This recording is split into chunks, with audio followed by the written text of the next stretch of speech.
Hi guys, thank you so much for joining today's vlog. I am here at the Freestyle Championships and I'm going to interview Linda Hennings.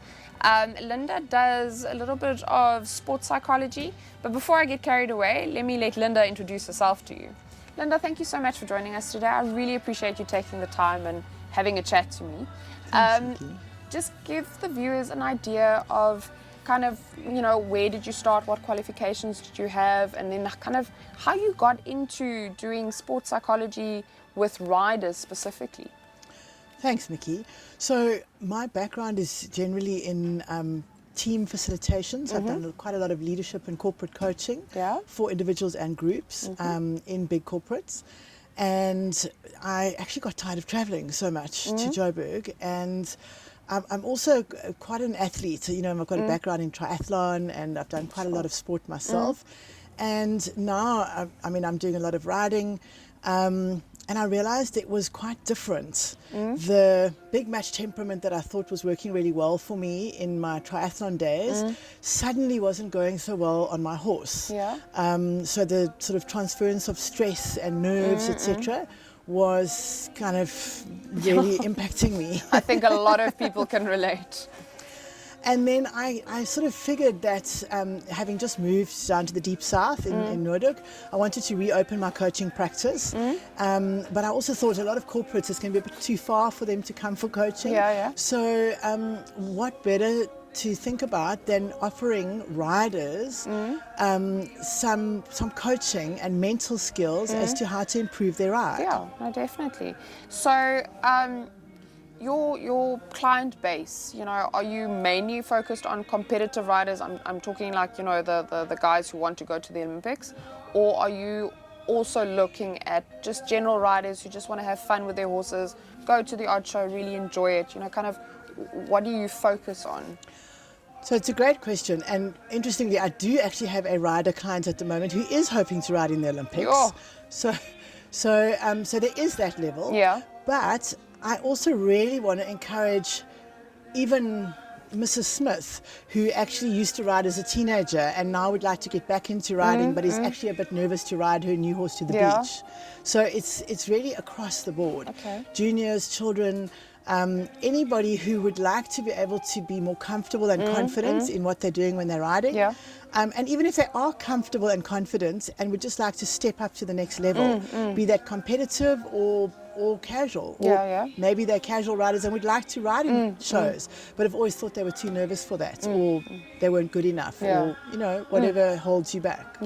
So you obviously do ride as well, so I think you have a good idea of the extra bit of psychology and brain work that goes in.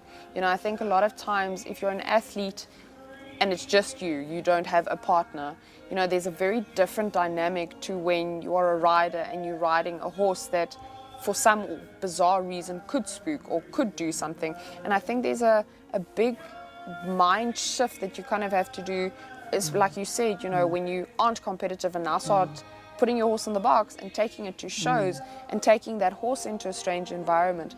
How do you find riders that do take that step up? Like, what are their biggest challenges, and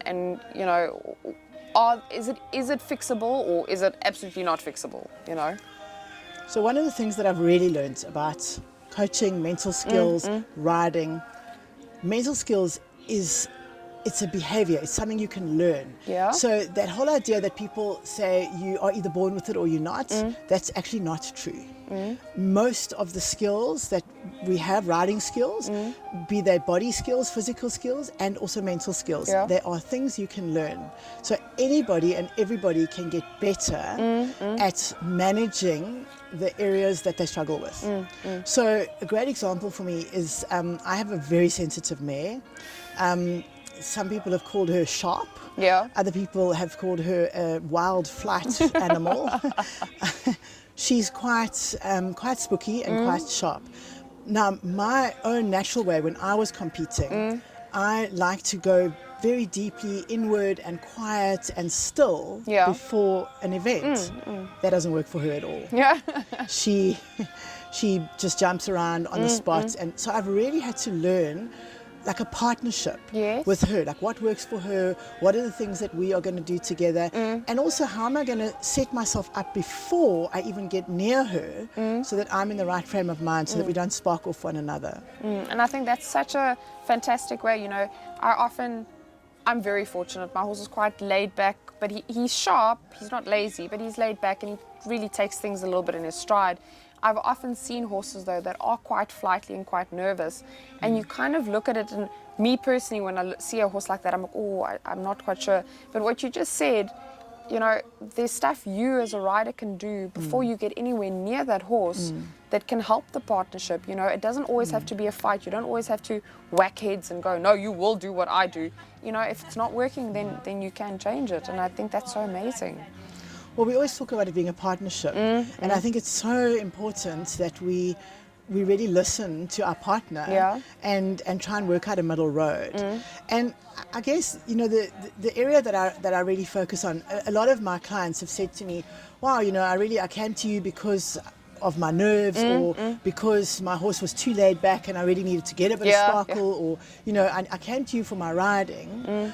But I actually realized how much of the stuff that I do on my horse is pertinent to the rest of my life. So I guess that's where coaching really excites me, is that I'm not a riding coach. So I'm not going to say you're going to ride better if your heels are down, or, you know, it's not my area. But it's really just looking at the things that you do and the things that happen to you when you're riding. Can you change them? You know, what are the habits that you have that you're not even aware of? And you know, where are the areas that you want to expand into? What are the things that you're doing that you want to minimize? And what is it that you perhaps are not doing that if you did a little bit of could take your ride to the next level? I think that's very important. You know, I often, for me personally, you know, I always think of coaching, mental coaching, as, you know, it only applies in the competitive part. But what you said is so true. You know, if you can change little things that you do, and again, like you said, it's practice. Anyone can do it. That it will have this huge knock-on effect, not only for your competitive life, but for your riding as a whole, and might make you a much more pleasant person to work with. And maybe you didn't have goals, and now you suddenly have goals. And it's not just riding related. You know, most of us ride as amateurs. You know, we don't ride professionally.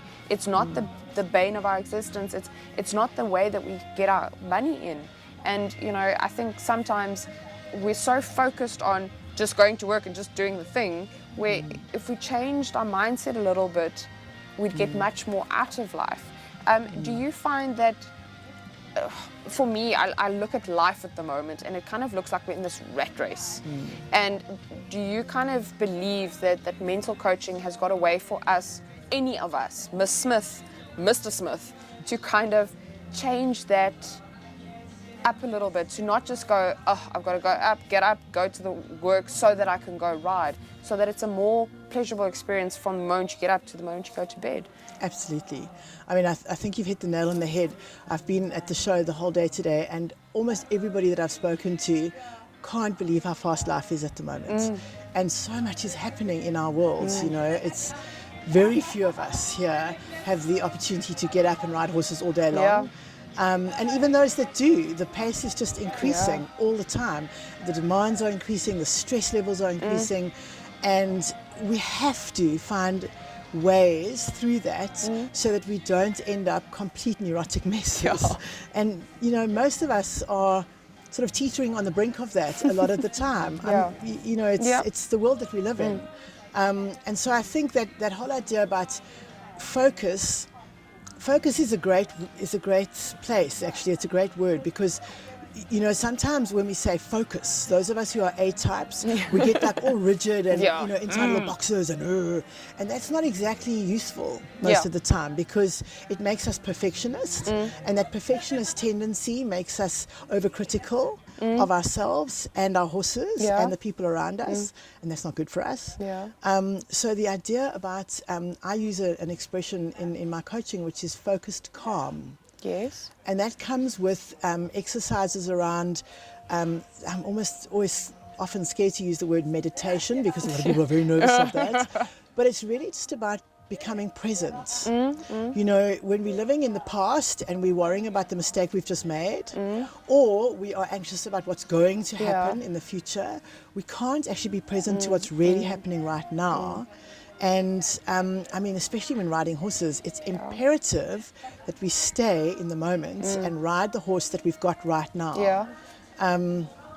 And I saw a while ago, it was a beautiful picture of a person walking next to a horse, and the picture in the brain's horse was literally just the picture in front of the two people, you know, in front of the horse and the rider.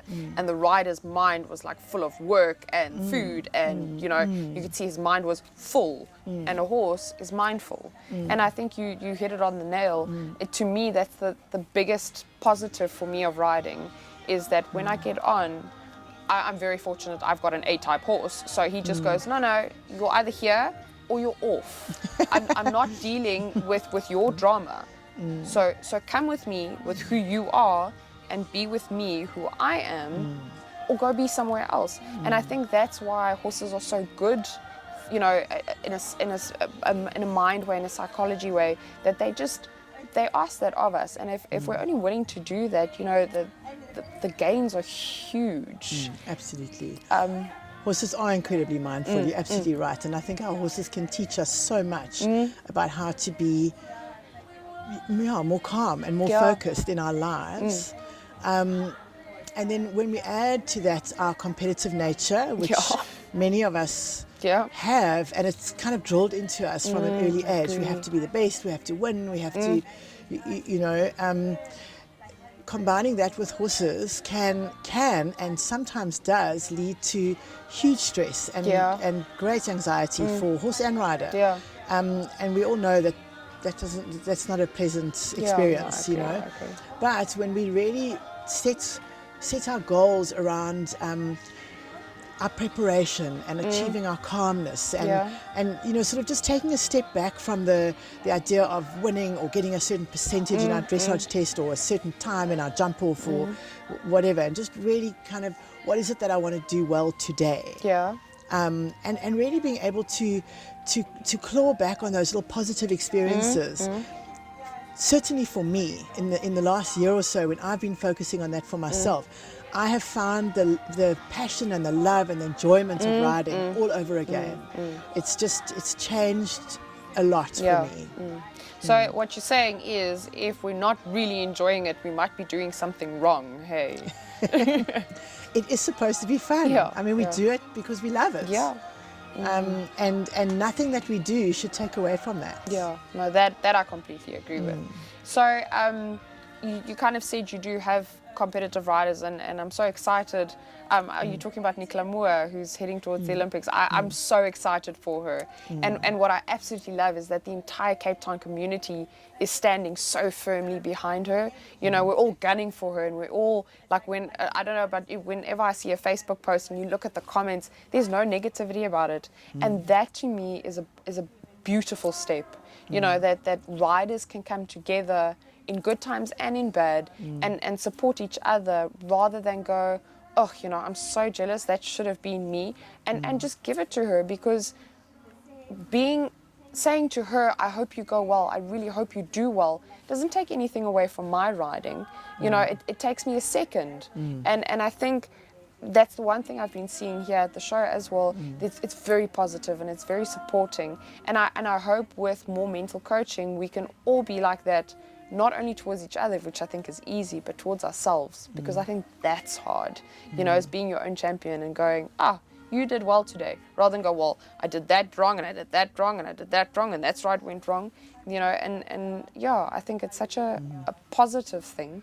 And like I said to Gavin, you know, I think we as riders, I don't know if you experience the same, where you always put your horse first, and your horse has got a chiro and a physio and and where we forget that we are 50% of this partnership. And 50% of this partnership, if it's lagging behind, is going to pull the other 50 down, whether or not we try and do the best for that 50%. So I thank you so much for like having a chat to me and kind of give me your ideas about, you know, mental coaching and kind of, you know, for me personally, I always think it's just, you know, competitive riding, but you know, having spoken about that partnership, it makes so much sense that you could actually change your everyday ride, like every day. Absolutely. Just by doing small things different and just putting in some effort and practicing and seeing someone who can help you do that. You know, same thing I said to Gavin, often, you know, I'm not a personal trainer, so I know what I'm feeling underneath me, but there's no ways that I'd be able to see that in myself. And the same thing, you know, I would probably be looking at something and going, oh, why is this not working? And it's so awesome to have someone from the outside go, have you thought of that? Have you thought of that? And I think, you know, for riders, it's one of the reasons why we're doing all the interviews is to get riders to just think outside the box, you know, and who would have thought way back when I started riding and I kind of thought, okay, I want to make horses my career. The only thing I knew that I could become is a vet. Yeah, you know, yeah. And now the fields are so much more open, absolutely. and you can live your passion with something else. Like you had corporate, you did corporate coaching and team building, and now you've taken your passion for riding and clicked that in there. Which you know, let's be honest, what could be better than making horses your business? Absolutely. And I think something really important that you touched on there that I just would like to expand on is that, you know, so often with our horses and with ourselves and in life, we wait until we have a problem. Yeah. Or we're in crisis. Yeah, or definitely. our horse is not going well. Or there's, and then we like call out the big guns and we get the vet and the farrier and the, you know, physio and everybody, and you know, and it's only at the very last thing where we start thinking about coaching or exercising or whatever. And in so many ways, I'm hoping that through the publicity and through the sort of knowledge and building up a bit of awareness with riders, we can start to attack those problems or those potential problems before they become problems. So we can start to really like catch ourselves in the moment, noticing what it is that we're doing, and then finding the things that we do well.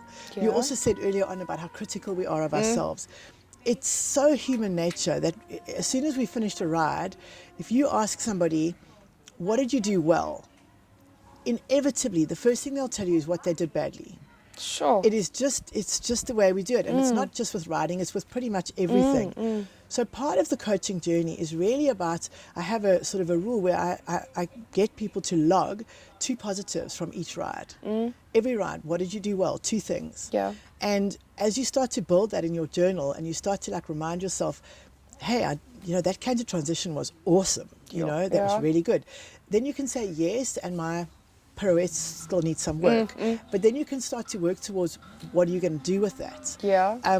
It's the building of the positive mindset. So it's not always, we're not always fixing problems. We're actually like creating spaces where we can flourish and grow.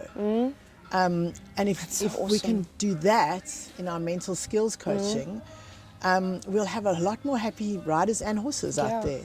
Because I think ultimately, you know, I can't remember where I heard it, but horses are our mirrors.